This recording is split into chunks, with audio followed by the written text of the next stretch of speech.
Abra a sua Bíblia ou ligue o seu celular, acesse aí a sua Bíblia no seu celular. Mateus capítulo 5, e vamos dar sequência a essa série de estudos, de exposição da Palavra de Deus. Eu planejei fazer essa exposição em 4 palavras, mas já não consigo, já estou contando em fazer em 5 vezes. Creio que vou conseguir, não é? O mais importante é que nós entendamos de fato e de verdade a importância do Sermão do Monte para nós como filhos de Deus, como igreja. Não temos tempo de recapitular o que foi ministrado domingo passado, mas está no canal do YouTube. Se você não ouviu, pode ouvir a palavra, é muito bom. Mas eu gostaria de mencionar algo que eu achei fantástico, que eu nunca tinha me dado conta, nunca tinha me atentado para essa coincidência. Vou chamar de coincidência porque eu não tenho nenhuma revelação de Deus que isso faz parte de um plano, de um projeto de Deus, mas é no mínimo algo muito incrível. O fato de das boas-aventuranças aqui do Sermão do Monte serem 9, dos dons do Espírito em 1 Coríntios capítulo 12 serem 9, e o fruto do Espírito em Gálatas 5 ter também 9 partes. Eu achei isso fantástico enquanto estava estudando, pensando sobre isso, eu nunca tinha me atentado para isso, porque os dons do Espírito, Deus deu ao homem poder para o serviço, poder para o trabalho, para a edificação da igreja. Com o fruto do Espírito, as suas 9 partes, é resultado da transformação que Deus opera através do Espírito e da sua palavra na vida do ser humano.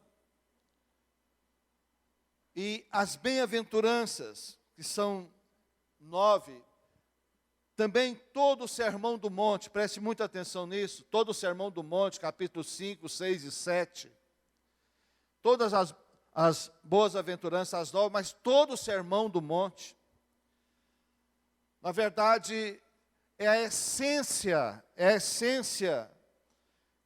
de Deus na vida da sua igreja, na vida do seu povo, na vida do ser humano.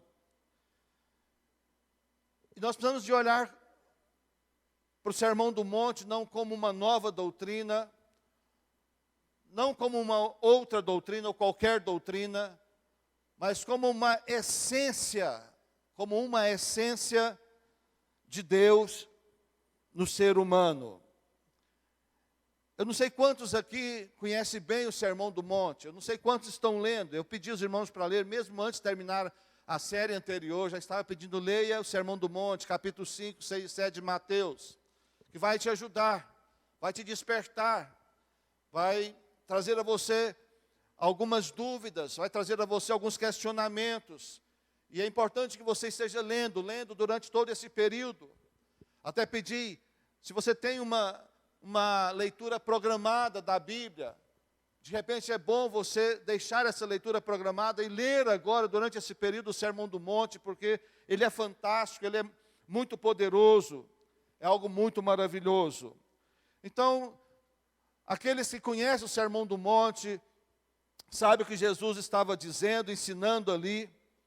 Alguém acha que é humanamente difícil, humanamente falando, é difícil viver o Sermão do Monte? Alguém acha que é difícil? Levanta a mão, sim. Alguém acha que é difícil ou é fácil? Quem acha que é fácil? Quem acha que é difícil? Os 3 acham difícil, os demais não souberam responder ou não quiseram se expor, né? Não é pegadinha não, queridos. Fiquem tranquilos, né? Estou fazendo com amor. Alguns acham que é difícil, mas deixa eu dizer uma coisa, a minha opinião. Humanamente falando, não é difícil, é impossível.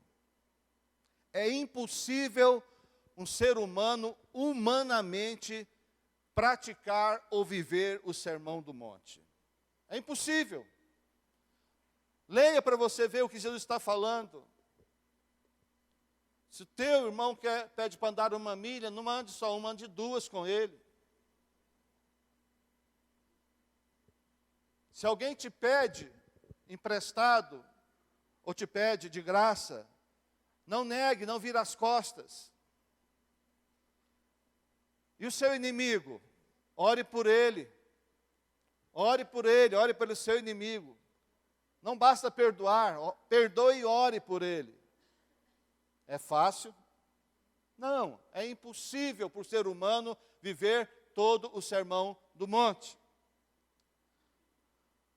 Por isso eu preciso de dar essa introdução aos irmãos e dizer que a realidade do Sermão do Monte na vida de um cristão só é possível por causa da graça e da misericórdia de Deus. Amém?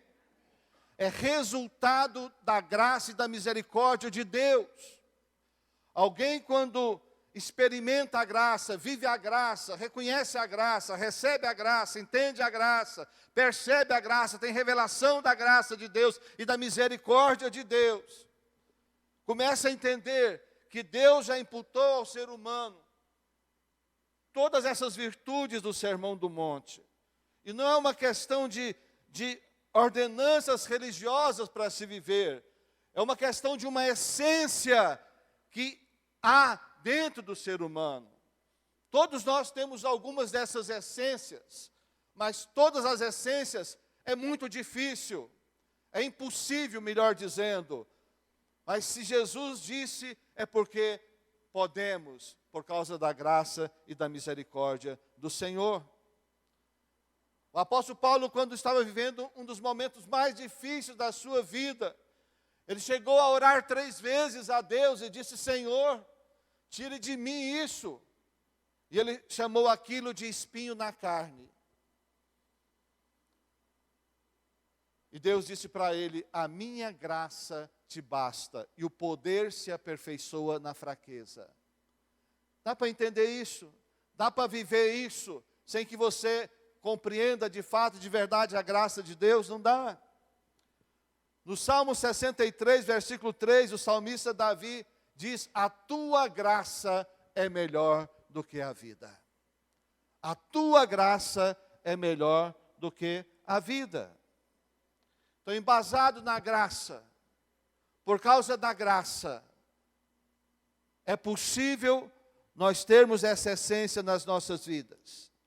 E dando sequência ao texto bíblico, ao versículo 6, bem-aventurados os que têm fome e sede de justiça, porque eles serão fartos. O termo usado para bem-aventurados é muito felizes, extremamente felizes. É feliz no superlativo.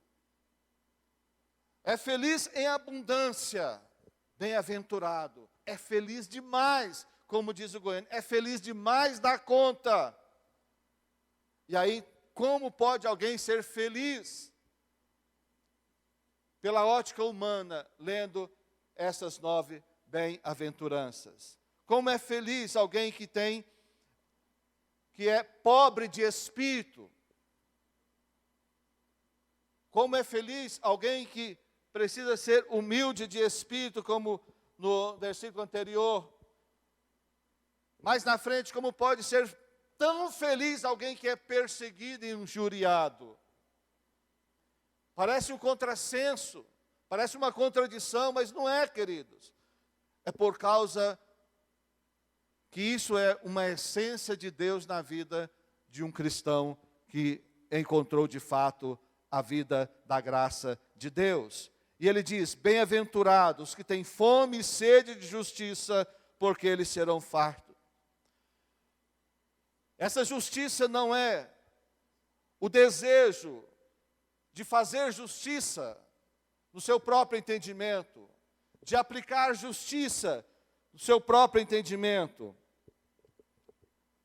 mas é aquele que tem desejo, fome profunda da justiça de Deus sobre o seu pecado, alguém que reconhece que é pecador e que por si mesmo não pode se livrar dos seus pecados, mas que a justiça de Deus é tão grande, tão forte, que justifica os seus próprios pecados.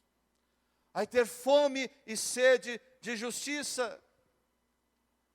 Deseja assim então manifestar o fruto do Espírito em todos os momentos da sua vida. É alguém que tem sede do Deus justo, da presença do Deus justo. Não que Deus faça justiça em vingança sua, mas você quer Deus, você quer a presença de Deus, você quer Deus na sua vida, porque você sabe que pela graça você é salvo. De graça você é salvo. E não é uma questão das suas obras, não é uma questão do que você faz que te dá a salvação, mas é por causa da graça do Senhor. Tem sede de justiça alguém que já entendeu que pode ser perdoado por Deus e que precisa ser perdoado por Deus. Alguém que alimenta-se da justiça de Deus em relação aos seus pecados pessoais. Não tem nada a ver com o pecado de terceiros. Não tem nada a ver com erros de terceiros. Mas ter sede de justiça, receber a justiça de Deus sobre nós. Talvez você não tenha entendimento, mas a Bíblia diz que você é justo. A Bíblia diz que você é justo. Por que que você é justo? Porque você é honesto? Porque você paga as suas contas?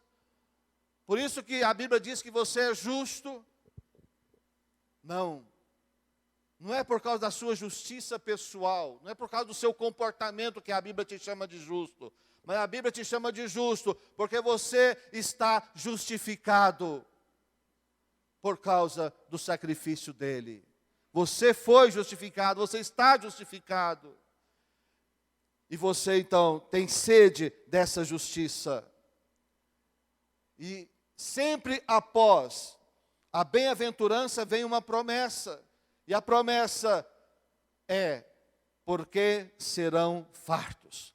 Bem-aventurados que têm sede de justiça, porque serão fartos. Porque serão saciados, porque serão alimentados.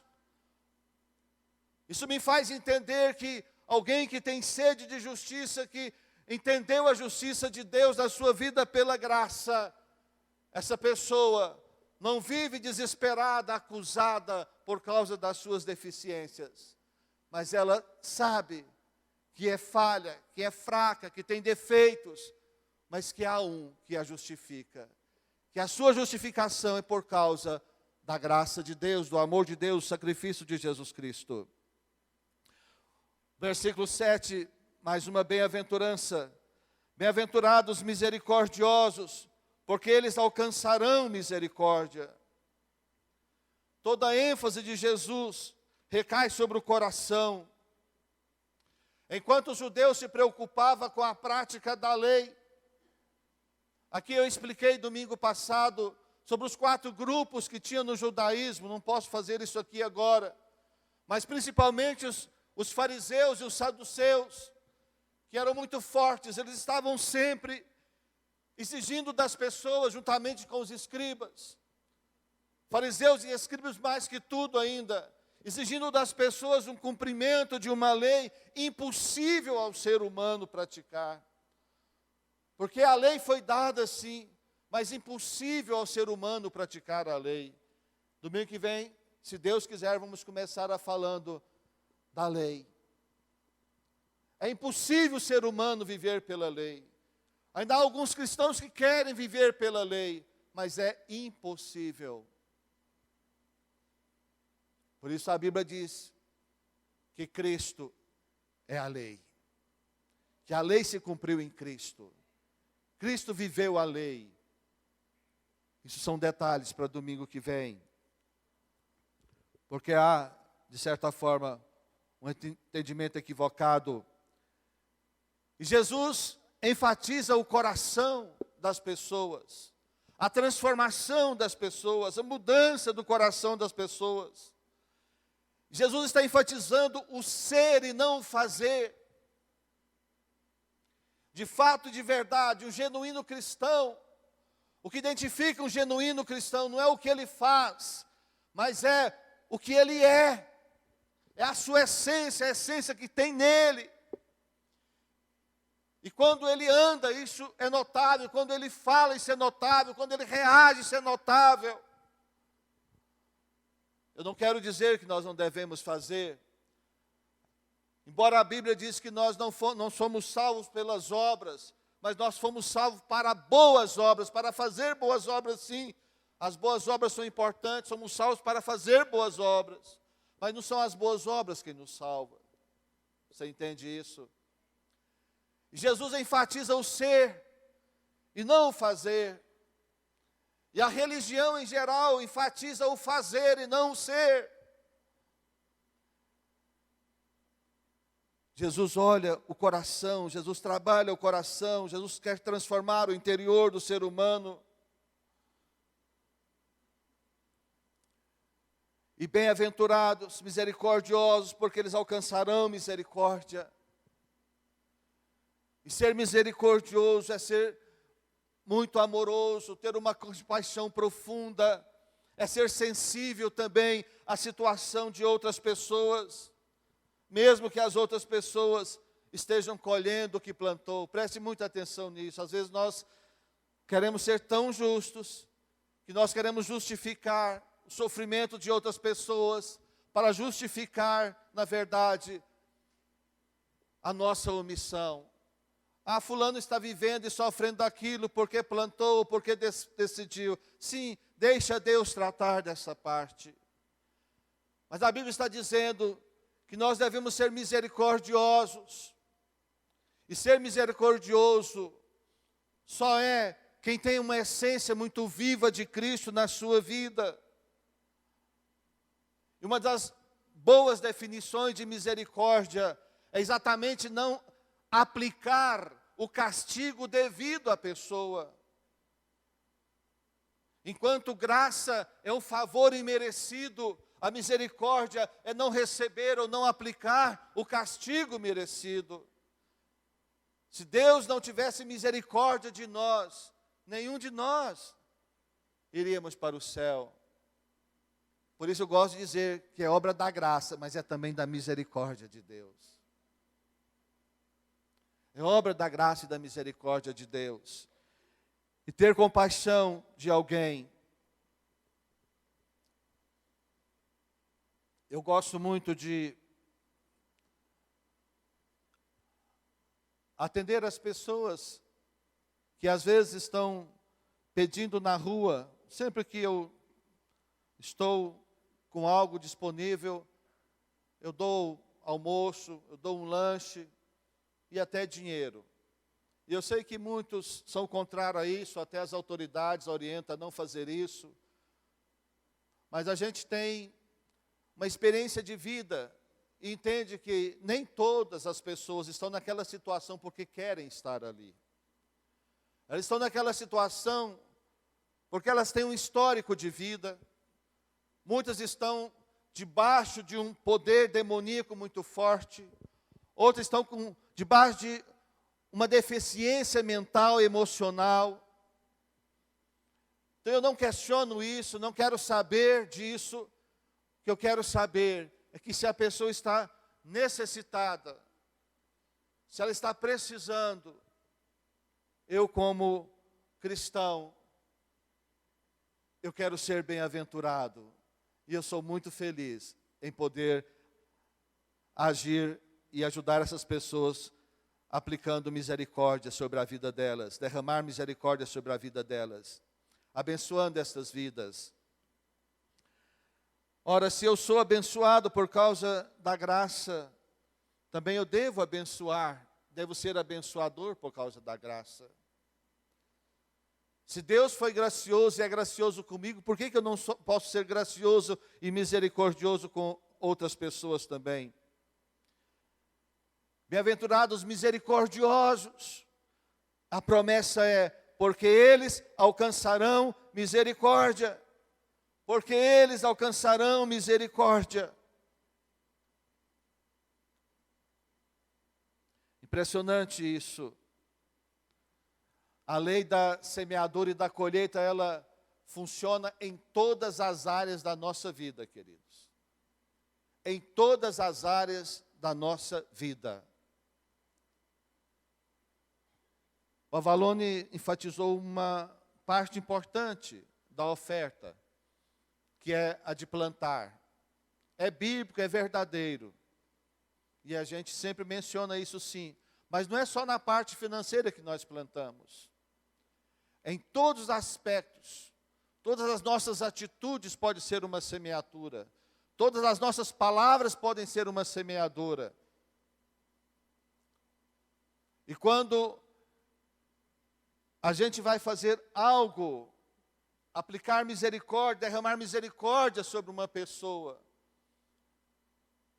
a gente pode estar pensando em plantar, mas eu gosto muito mais de um outro aspecto, que é o aspecto da gratidão. Eu gosto muito mais de ofertar a Deus por gratidão do que como uma semeadura. Eu gosto muito mais de ajudar as pessoas por gratidão do que por semeadura. Porque a Bíblia diz que os misericórdios alcançarão misericórdia. Mas sem dúvida alguma, se eu faço por gratidão, é claro que a lei da semeadura também vai operar na minha vida. Porque é claro que o que se planta se colhe. E é tremendo a gente perceber isso. Versículo 8, a próxima bem-aventurança. Os irmãos conseguem ler bem alto aí, falar bem alto? 1, 2, 3, vai?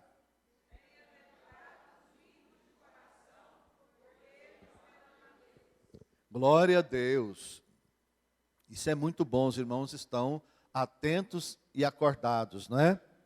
Porque não ouvi nenhum amém, nenhum glória a Deus até agora. Não é verdade? E pregador às vezes precisa disso para ele perceber que alguma coisa está dando certo, né? Estou brincando, eu sei que os irmãos são atenciosos, estão aí sorvendo a palavra de Deus, né? Os irmãos estão sorvendo a palavra de Deus. Isso é maravilhoso. Versículo 8, bem-aventurados os limpos de coração, porque eles verão a Deus. Oh glória, amém? Lembrando sempre que cristianismo não é somente uma questão de fé e de doutrinas, queridos, mas também é uma questão de coração. É uma questão de coração. Gosto muito de um versículo, está em Jeremias ou em Ezequiel. Quem for melhor do que eu de Bíblia pode falar aí. Que tirarei de vocês o coração de pedra e colocarei um coração de carne. Ezequiel, obrigado. Amém. Tirarei o coração de pedra e colocarei um coração de carne. Um coração carnal seria isso? Claro que não. Mas um coração capaz de ser tratável, um coração capaz de ser sensível, um coração capaz de ser trabalhado. Porque há corações, porque isso são metáforas, é claro, são metáforas, tanto de pedra como de carne, são metáforas. Deus não está falando exclusivamente desse coração aqui.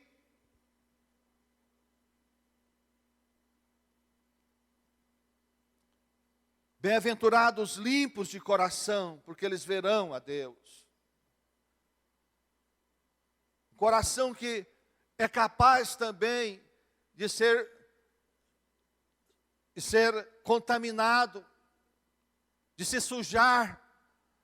Mas esse mesmo coração que um dia se sujou, que se contaminou, ele pode ser limpo, pode ser lavado, pode ser descontaminado, pode ser transformado.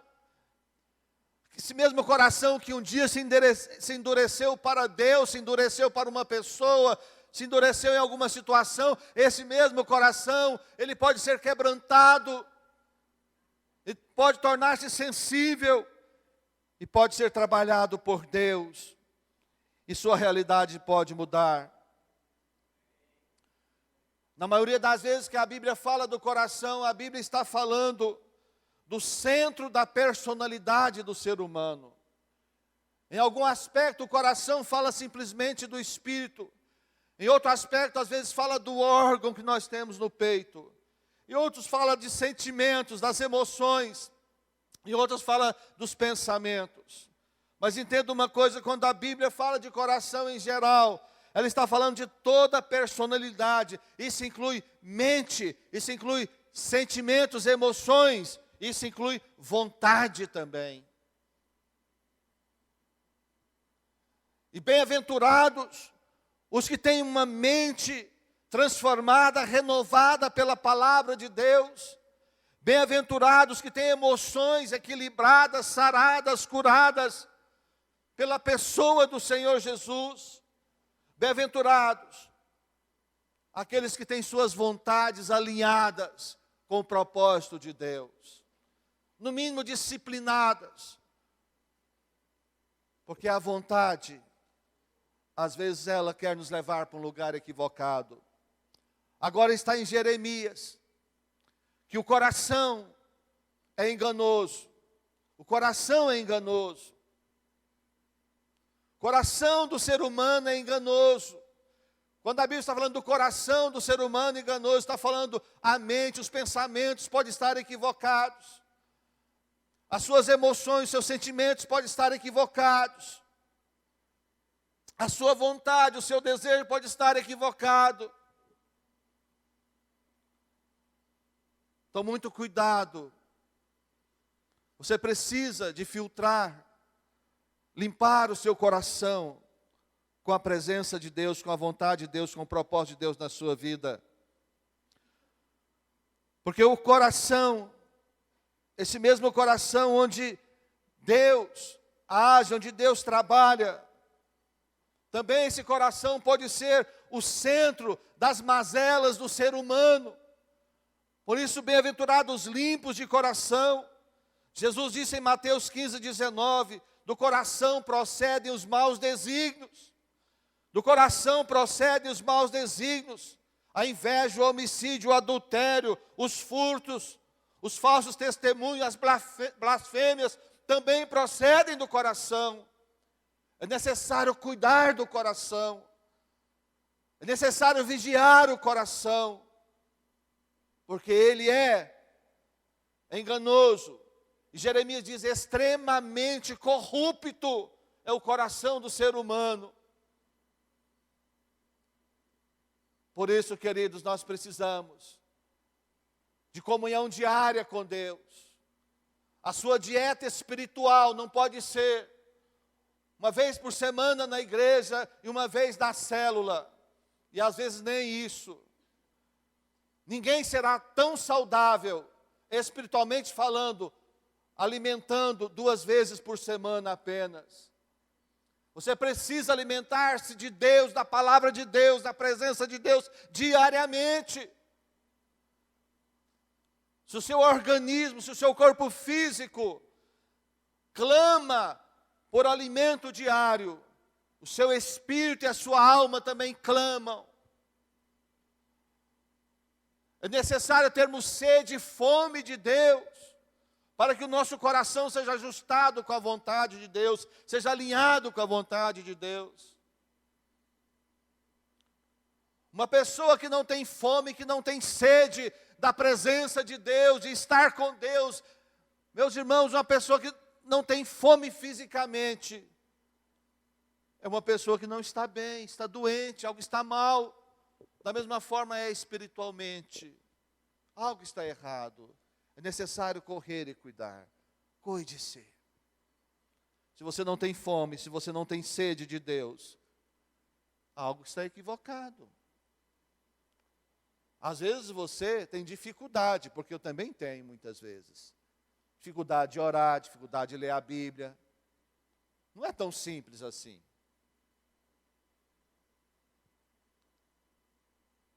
Porque se você não faz isso de uma forma muito disciplinada, você pode saber que o diabo vai te enrolar um dia, 2 dias, uma semana, um mês, e o tempo vai passar. Force a barra consigo mesmo, para que você tenha então esse coração disciplinado. E o salmista Davi, no Salmo 51, versículo 10, ele diz: Senhor, cria em mim, Senhor, um coração puro. Cria em mim um coração puro. O homem chamado segundo o coração de Deus. Parecia, e até parece que ninguém tinha um coração mais alinhado com Deus do que Davi. Mas quando ele fez essa oração do Salmo 51, é porque o seu coração havia se corrompido, ao ponto dele praticar aquelas atrocidades contra Josias, de adulterar, de mandar matar, de fazer tantas proezas. Mas ele se arrependeu e disse: Senhor, cria em mim um coração puro. Que esta seja uma noite do nosso coração ser alinhado com o coração de Deus, amém? E a promessa, para quem é limpo de coração, eles verão a Deus. Eles verão a Deus. Terão visão de Deus. Você pode ver Deus em muitas coisas. Tem gente que não vê Deus em nada. Mas aqueles que creem, que experimentaram a graça de Deus, vê Deus em tanta coisa. Vê Deus na natureza, vê Deus nos pássaros, vê Deus nos animais, vê Deus em tudo. Vê Deus no sorriso de uma criança. Vê Deus na provisão no dia a dia. Mas os limpos de coração verão a Deus com uma visão imensa, extraordinária, limpa no seu dia a dia, no seu viver. Mas também verão a Deus na glória eterna. Por isso Tiago diz: chegai-vos a Deus, e Ele chegará a vós. Chegai-vos a Deus, e Ele chegará a vós. É graça, irmãos, é pela graça. Mas por causa da graça não podemos ser também omissos, não podemos ser descuidados. Precisamos de cuidar da nossa vida, do nosso coração. Precisamos cuidar da nossa vida e do nosso coração. 9. Bem-aventurados pacificadores, porque eles serão chamados filhos de Deus. Bem-aventurados os pacificadores, porque eles serão chamados filhos de Deus. Preste atenção numa coisa. Se a contaminação de uma água, de um rio, está na sua fonte, não adianta você ficar jogando remédio no correr ou na correnteza do rio. Você precisa ir lá na fonte do rio, tratar a fonte do rio, para que toda a água seja purificada. É disso que está falando o nosso Senhor. Precisamos ser pacificadores, e não pessoas criadoras de conflitos, e fazer de tudo para ter paz com as pessoas e entre as pessoas.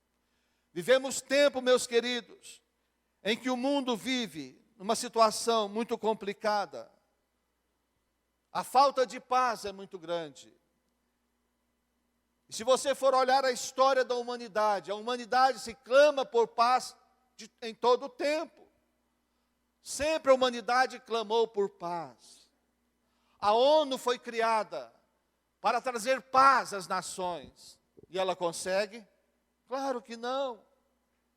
Claro que não. Os homens lutam por paz, buscam paz, mas não conseguem paz. Mas a Bíblia diz: bem-aventurados pacificadores, bem-aventurados aqueles que evitam os problemas, que evitam as circunstâncias, aqueles que vão à fonte curar o mal-entendido, que não dão sequência ao mal-entendido, mas procura resolver o mal-entendido.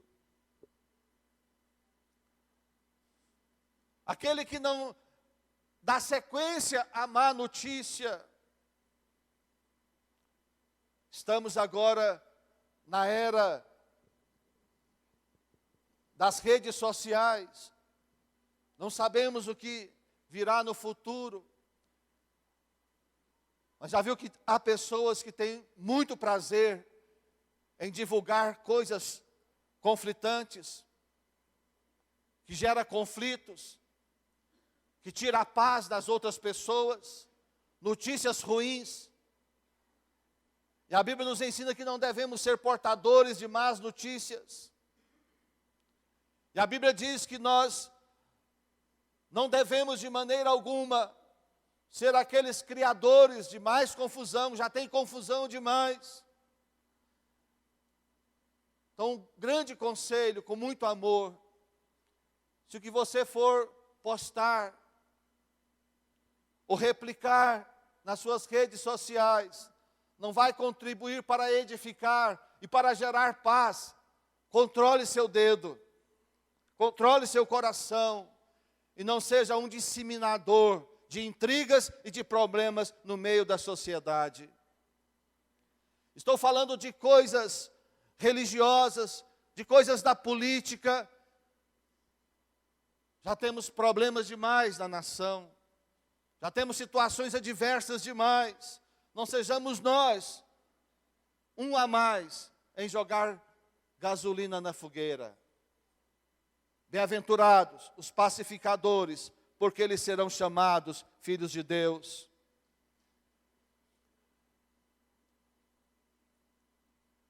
Você já pensou se todas as pessoas em todo o tempo fossem falar tudo o que pensa?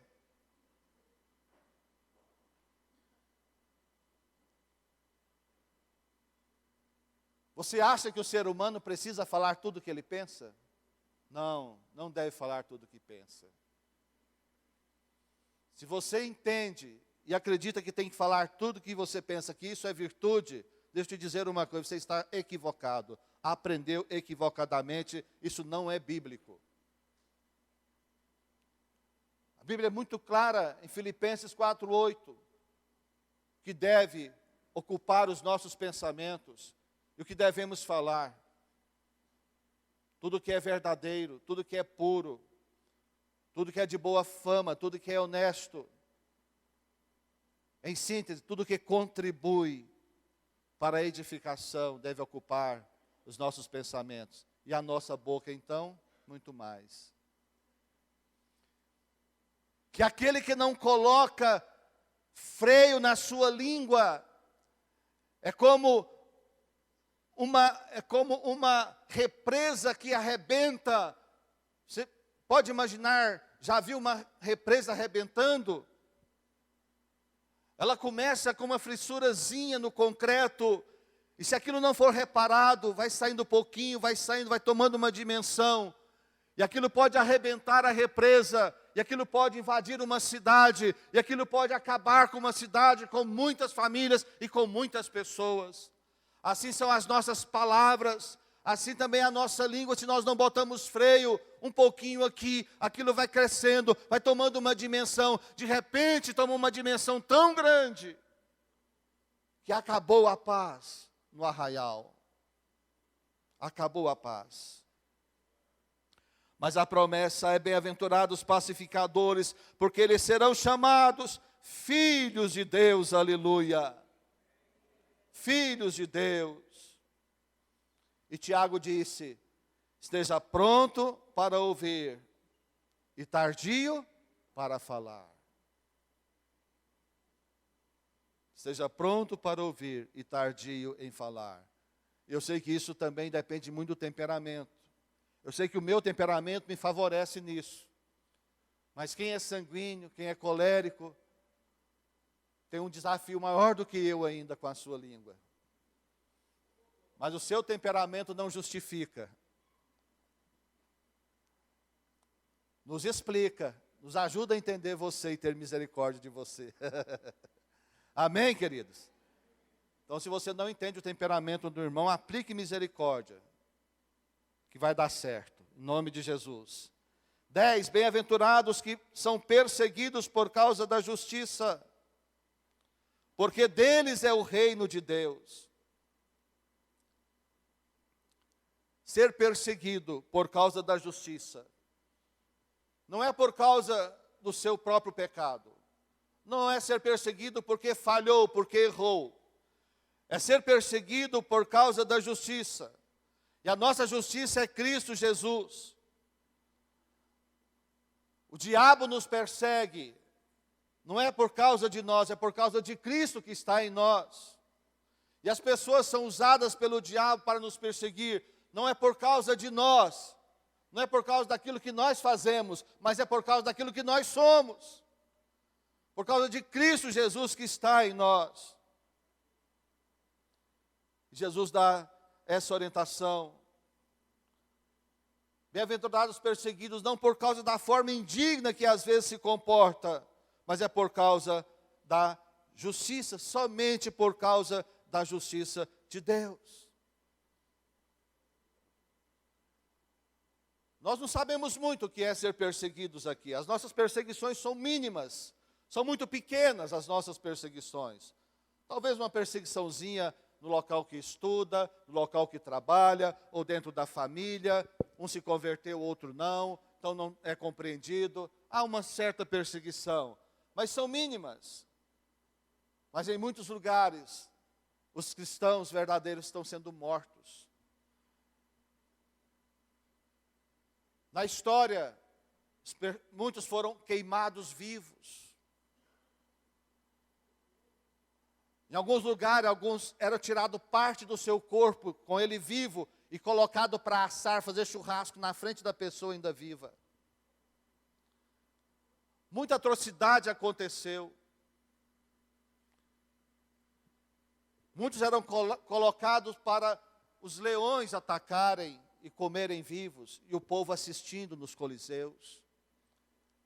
A história nos ensina isso, não precisa de ver isso na Bíblia, a própria história secular mostra isso. Mas Jesus diz, bem-aventurado os que são perseguidos por causa da justiça. E nós, como não temos uma perseguição muito grande, qualquer coisinha nos atinge, nos aflige. Mas mesmo assim, Jesus diz, bem-aventurado, porque você está passando por isso, ou está passando. Agora, é feliz quem vive isso, não é por causa do que está vivendo, mas é bem-aventurado por causa da situação do que ele é em Cristo Jesus. Se é que você me entende, você é um bem-aventurado por causa da graça que está sobre você, que está em você. Essas coisas que às vezes são difíceis, que não te dão alegria de fato e de verdade, não é isso. Mas você torna-se muito feliz por causa da justiça de Deus. Versículos 11 e 12. Bem-aventurados sois vós quando vos injuriarem e perseguirem, e mentindo disserem todo mal contra vós por minha causa. Calúnia, insultos. Versículo 12, alegrai-vos e exultai, porque é grande o vosso galardão nos céus, porque assim perseguiram os profetas que foram antes de vós.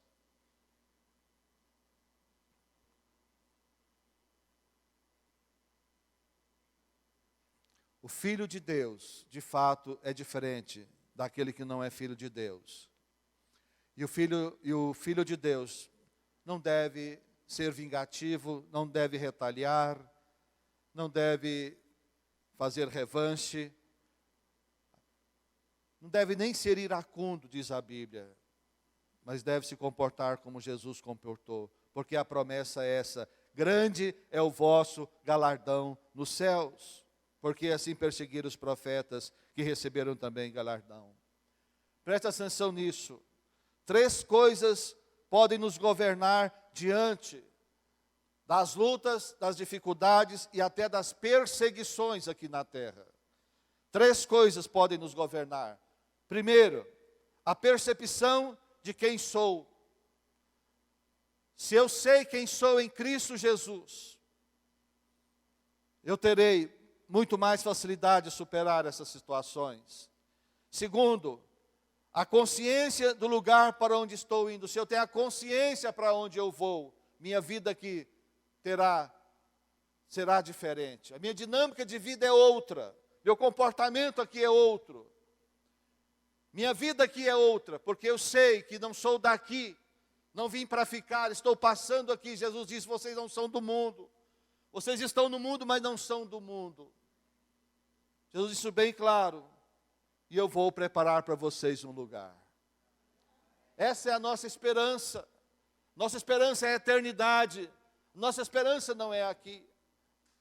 Pastor, nesse jogo político, nessa briga política no Brasil, quem está certo? A turma do Bolsonaro ou a outra turma?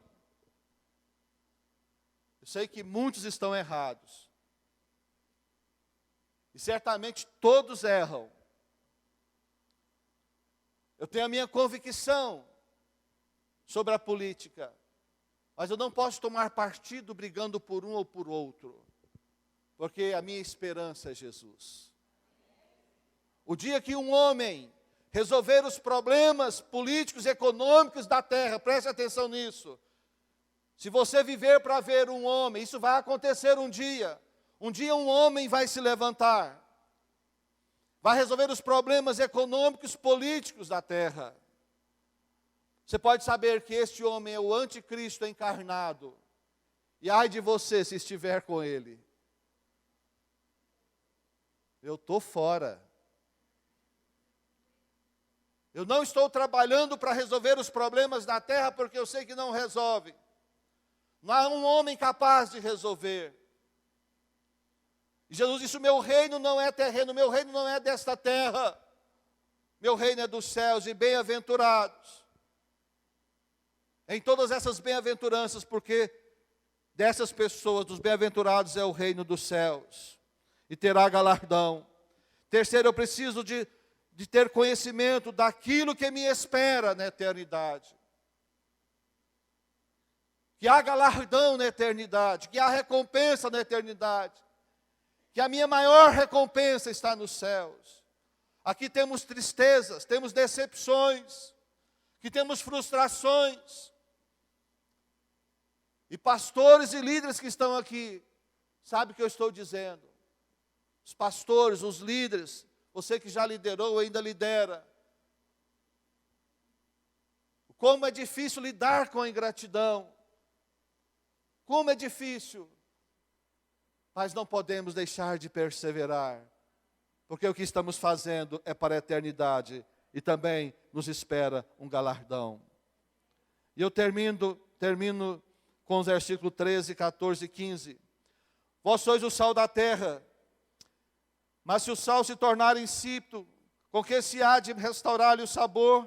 Para nada mais prestas, senão para ser lançado fora e ser pisado pelos homens. Vós sois a luz do mundo. Não se pode esconder uma cidade situada sobre um monte. 15.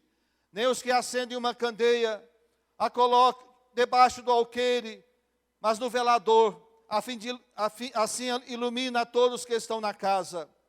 Assim resplandeça, brilhe a vossa luz diante dos homens, para que vejam as vossas boas obras e glorifiquem a vosso Pai que está nos céus.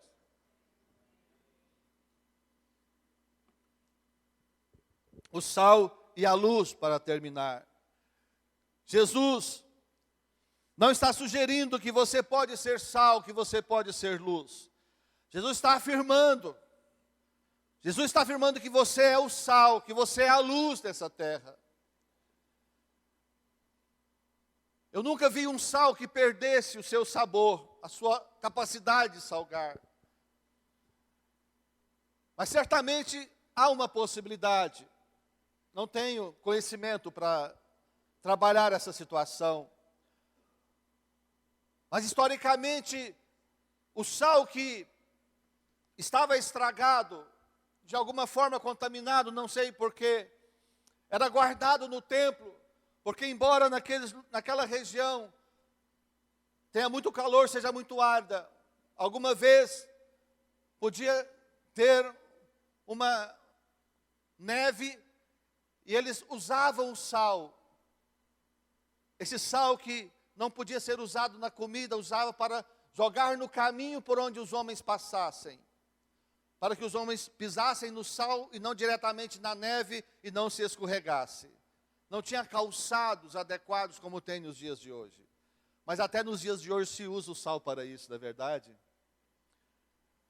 Muito interessante isso. Jesus diz, você é o sal, vocês são o sal da terra. Queridos, o mundo é carnal. E o mundo carnal sem o sal vai apodrecer. Jesus afirma, você é o sal. Você é o sal para dar gosto, para dar sabor, para dar tempero e para trazer preservação também ao ser humano até a volta de Cristo. Isso é a essência do Senhor. Você é a luz do mundo. Ninguém pega uma luz para colocar debaixo de uma vasilha. Jesus está usando aqui o tempo da candeia, mas muitos de nós conhecemos a lamparina, não é? Que é bem depois. Ninguém acende uma lamparina e coloca uma bacia tampando a lamparina, mas coloca no velador, no criado mudo. Quem tem o criado mudo coloca no criado mudo, ou em algum outro lugar. Eu levei 30 anos para saber o que é velador. Não sabia o que era velador. Coisa tão simples, que velador é o mesmo que um criado mudo.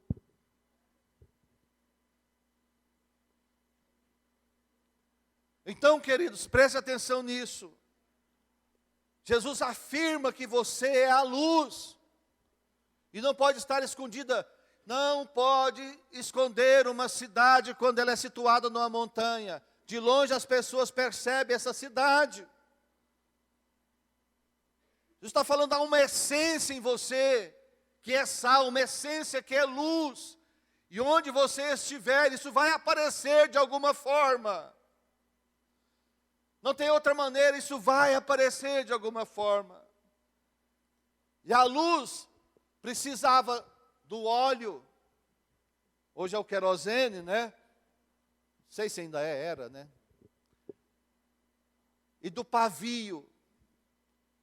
Mas o pavio ia ficando velho e começava a enfumaçar demais a casa. Sabe o que fazia? Tinham que cortar o pavio. Quem tem ouvidos entende o que o Espírito diz à igreja. Amém?